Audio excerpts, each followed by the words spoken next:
Good morning students. आज हम देखेंगे अल्पकालीन एवं दीर्घकालीन उपभोग फलन, short period and long period consumption function. उपभोग फलन जो कि आय एवं उपभोग में संबंध को दर्शाता है। इसमें अल्पकाल और दीर्घकाल का क्या भूमिका हो सकती है, उसका क्या रोल हो सकता है, उस पर हम चर्चा करेंगे। कीन्स के अनुसार मुख्य रूप से जो उपभोग है वो अल्पकालीन विश्लेषण पर आधारित है, यानी कि कीन्स के अर्थशास्त्र में या कीन्स के जो विचारधारा है उसमें अल्पकालीन विश्लेषण पर आधारित होने के कारण उपभोग को अल्पकाल में ही इसकी व्याख्या की गई है, लेकिन इसका दीर्घकालीन रूप भी हो सकता है जिस पर हम ध्यान देंगे। लेकिन अल्पकालीन और दीर्घकालीन उपभोग फलन पर चर्चा करने से पहले हम ये बता दें कि इनमें क्या फ़र्क होगा। मुख्य रूप से इनका जो टेक्निकल फॉर्म है प्रोपेंसिटी टू कंज्यूम का, दो प्रकार की होंगी, औसत उपभोग प्रवृत्ति और सीमांत उपभोग प्रवृत्ति। तो औसत और सीमांत के आधार पर हम ये निर्धारित करेंगे कि इनका अल्पकालीन और दीर्घकालीन संबंध किस प्रकार का हो सकता है, यानी कि शॉर्ट पीरियड में कंजम्पशन फंक्शन किस तरह का होगा, आय और उपभोग में कैसा रिलेशन होगा, और लॉन्ग पीरियड में यानी दीर्घकाल में उपभोग फलन की क्या स्थिति हो सकती है। तो हम पहले ये देख लें कि अल्पकाल में जो शॉर्ट पीरियड और लॉन्ग पीरियड की बात है कि अल्पकाल में उपभोग फलन किस प्रकार का हो सकता है। अल्पकालीन जो उपभोग फलन होगा उनका मुख्य रूप से इस फॉर्मूले पर आधारित होगा। अल्पकालीन उपभोग फलन C equals to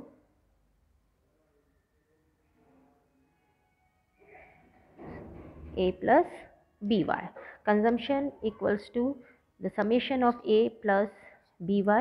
A for autonomous consumption and B is the marginal propensity to consume, और यदि हम फॉर्मूले से देखें तो it shows the slope of consumption function, and Y for the independent variable which is income, और C उपभोग व्यय है।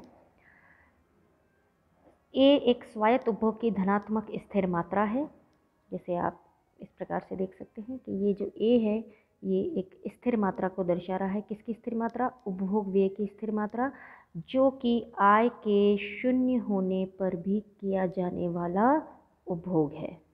आय शून्य होने पर भी उपभोग कितना किया जाएगा? तो A के बराबर किया जाएगा। ठीक है, ये इसलिए इस प्रकार से लिखा जाता है। जैसे हमने आपको बताया कि C equals to A plus B Y. If the y is zero, ये ज़ीरो है तो b भी क्या हो जाएगा? ज़ीरो, और कंजम्पशन किसके बराबर रह जाएगा? a के। Its whole value becomes zero. Now c equals to a। तो कंजम्पशन आय शून्य होने पर कितना किया जा सकता है? a के बराबर, जो ऐसा उपभोग व्यय है जो कि आय पर निर्भर नहीं है। अब एक चीज़ और ध्यान रखिएगा कि हम बार बार इस पर बात कर रहे हैं कि इन्हें हम किसके माध्यम से बता रहे हैं। C equals to A plus B Y तो है ही, दो और टेक्निकल चीज़ों पर हम बात करेंगे, APC and MPC। Now APC is the ratio of consumption with income. आय के जिस अनुपात को उपभोग पर खर्च किया जाता है, APC is C by Y।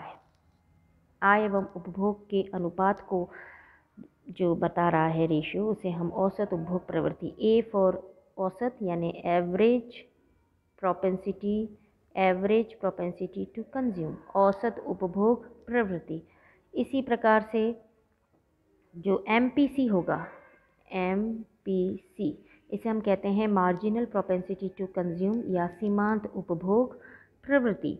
ये सीमांत उपभोग प्रवृत्ति क्या होता है? MPC इक्वल्स टू आय में परिवर्तन के कारण उपभोग में होने वाला जो परिवर्तन है उस अनुपात को हम कहते हैं मार्जिनल प्रोपेंसिटी टू कंज्यूम या सीमांत उपभोग प्रवृत्ति, delta C by delta Y। फिर से देखेंगे आप, marginal propensity to consume equals to change in consumption due to change in income, delta C by delta Y, यानी कि आय में परिवर्तन के द्वारा सी में जो परिवर्तन हो रहा है, आय में परिवर्तन के कारण कंजम्पशन या उपभोग में होने वाला जो परिवर्तन है, उस अनुपात को कहा जाता है सीमांत उपभोग प्रवृत्ति। So the marginal propensity to consume is the ratio of change in consumption due to change in income. It is called MPC या मार्जिनल प्रोपेंसिटी टू कंज्यूम, या हिंदी में आप इसे कहेंगे सीमांत उपभोग प्रवृत्ति। अब आप इसे डायग्राम के द्वारा भी देख सकते हैं। यहाँ ध्यान दीजिएगा, एक्स अक्ष पर आय दिखाई गई है और वाई अक्ष पर हमने उपभोग लिया है। ये आपका जो C = A + B Y का फॉर्मूला है। उपभोग ये है प्रेरित उपभोग जो आय से प्रेरित है, और A क्या है, स्वायत्त उपभोग। अब इनमें आप ध्यान देंगे कि ये जो A है, ये जो A हमने बनाया है, ये A स्वायत्त उपभोग है। आय शून्य होने पर भी ये उपभोग किया जा रहा है।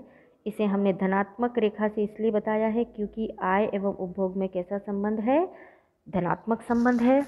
अल्पकालीन स्थिति में क्या हो रहा है, APC रिड्यूस हो रही है। APC क्या हो रही है, फॉलिंग यानी गिर रही है। APC क्या है, APC होता है औसत उपभोग प्रवृत्ति, जिसे हम कहते हैं C/Y, C/Y, आय एवं उपभोग। इसे आप यूँ भी लिख सकते हैं, उपभोग एवं आय के संबंध को ही हम क्या कह रहे हैं, औसत उपभोग प्रवृत्ति। आय के जितना भाग, जिस अनुपात को हम उपभोग पर व्यय कर देते हैं। अब आप यहाँ देखिएगा कि आय बढ़ने पर उपभोग बढ़ रहा है, लेकिन उपभोग में होने वाला जो परिवर्तन है, जैसे मान लीजिए हमने कहा कि C1 C2 is less than Y1 Y2, जो हमने पिछले लेक्चर में भी देखा था। तो उपभोग डेल्टा C हमेशा कम होता है किससे, डेल्टा Y से। फिर से ध्यान देंगे आप, डेल्टा C मतलब, डेल्टा का क्या मतलब होता है, उपभोग में होने वाला परिवर्तन, उपभोग में होने वाला परिवर्तन आय में होने वाले परिवर्तन से कम है, कम अनुपात में हो रहा है। तो आय जितना तेज़ी से बढ़ रही है, उपभोग उतना तेज़ी से नहीं बढ़ेगा, उपभोग आय से पीछे चलेगा। इसलिए APC जो कि C/Y को बता रहा है, वो क्या हो रहा है, घट रहा है, इट इज़ फॉलिंग।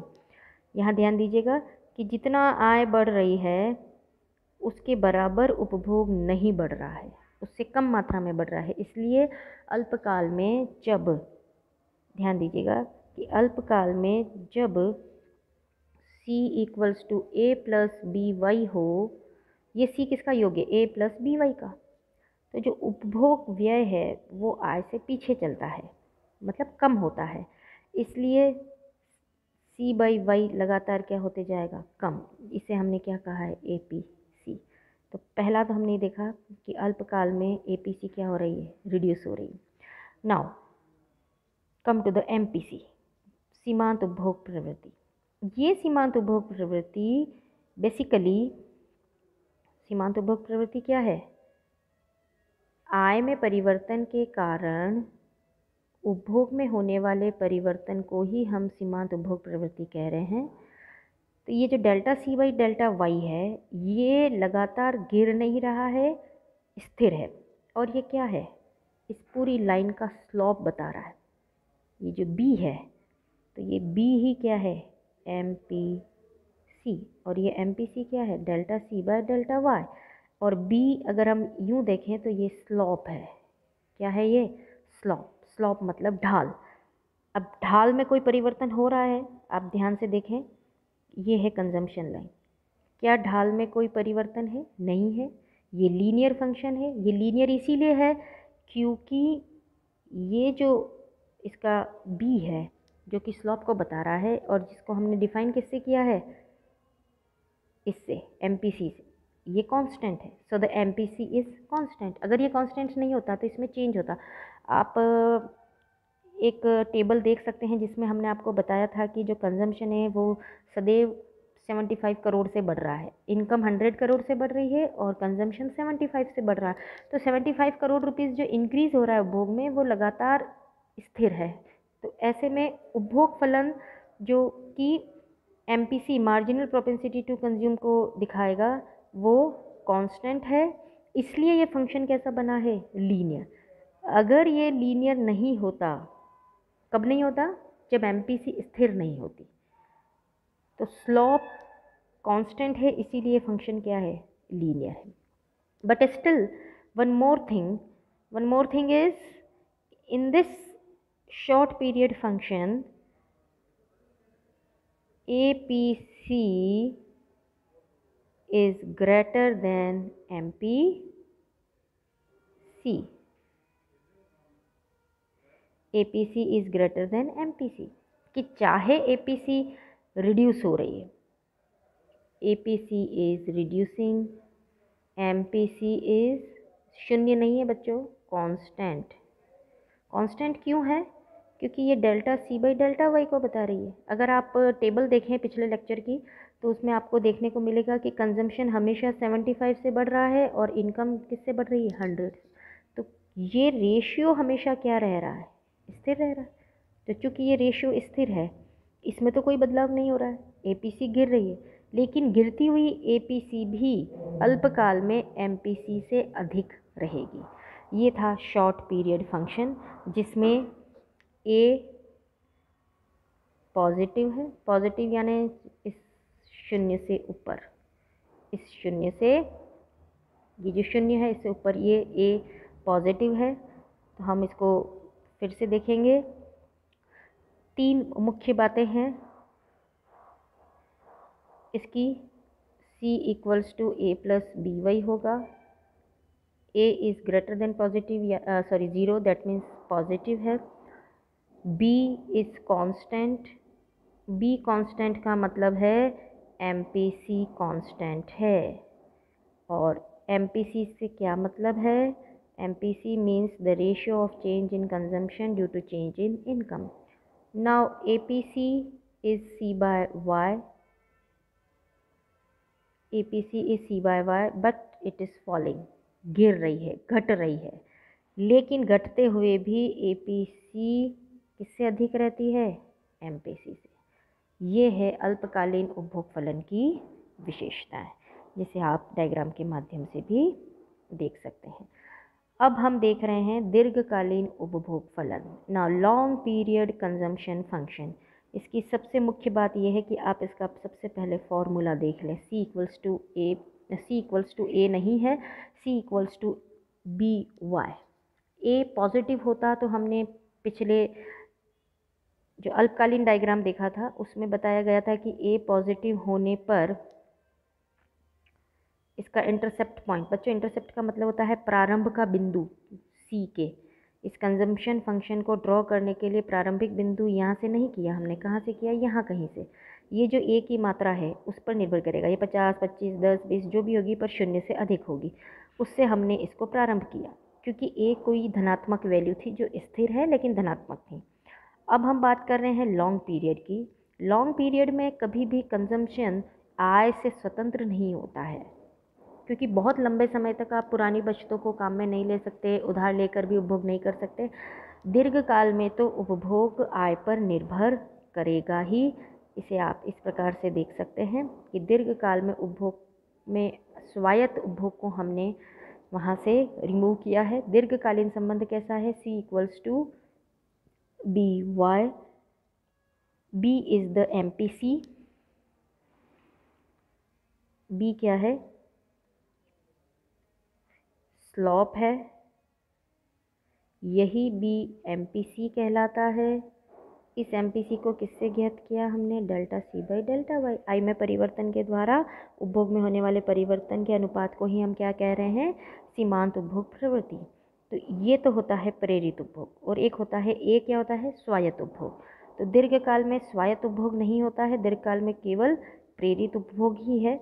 चूँकि यहाँ A क्या है, A शून्य है, इसलिए C इक्वल्स टू BY है। यदि Y शून्य हो जाए तो कंजम्पशन कितना रह जाएगा, शून्य, इसलिए इसका इंटरसेप्ट पॉइंट भी क्या बना है, शून्य। हम देख रहे हैं यहाँ x अक्ष पर आय है और y अक्ष पर उपभोग व्यय दिखाया गया है। चूँकि C equals to B Y है, स्वायत्त उपभोग नहीं है, केवल प्रेरित उपभोग है।